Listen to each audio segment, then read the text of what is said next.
கிபி 705ஆம் ஆண்டு டமாஸ்கஸ் நகரில் ஒரு அதிர்ச்சி நிகழ்வு நடந்தது.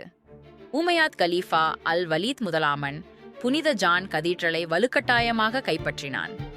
400 ஆண்டுகளாக கிறிஸ்தவர்கள் வழிபட்ட இந்த புனித இடத்தை அவன் இஸ்லாமிய மசூதியாக மாற்ற முடிவு செய்தான். கிறிஸ்தவ சித்திரங்கள் இஸ்லாமிய கலிக்ராபியால் மூடப்பட்டன.